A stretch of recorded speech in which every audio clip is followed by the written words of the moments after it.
वैकुंठवासी श्रीधर उर्फ बाळू पांचाळ यांच्या कुटुंबियास आम्ही वारकरी परिवाराचा मदतीचा हात।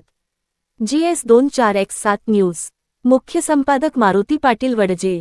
आज दिनांक 23 जून 2026 रोजी आम्ही वारकरी परिवार सेवाभावी संस्थेच्या पदाधिकारी मंडळींनी वैकुंठवासी श्रीधर उर्फ बाळू पांचाळ यांच्या कुटुंबियास घुंगराळा येथे जाऊन सांत्वनपर भेट घेतली। वैकुंठवासी बाळू पांचाळ यांचे 29 मे 2026 रोजी आकस्मिक निधन झाले होते।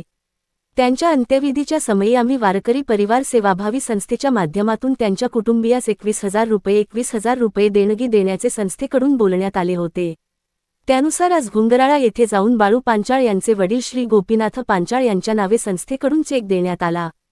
याप्रसंगी संस्थेचे संस्थापक अध्यक्ष हभपराम महाराज पांगरेकर, सचिव हभप व्यंकटराव महाराज माळकवठेकर, संस्थेचे नांदेड जिल्हा उपाध्यक्ष हभप जगन्नाथ चक्रवार सावकार, सल्लागार हभप शिवाजी पांगरेकर, कोषाध्यक्ष हभप शिवाजी मदमवाड, राज्य प्रसिद्धी प्रमुख चंपतराव पाटील डाकोरे, सदस्य बंडू पाटील कदम, मुखेड तालुकाध्यक्ष हभप मारुती महाराज उंद्रीकर, नायगाव तालुका उपाध्यक्ष हभप शंकर आकले उपस्थित होते। आम्ही वारकरी परिवाराने केलेल्या मदतीचे सर्वत्र कौतुक होत आहे। मारुती पाटील वडजे यांनी माहिती दिली।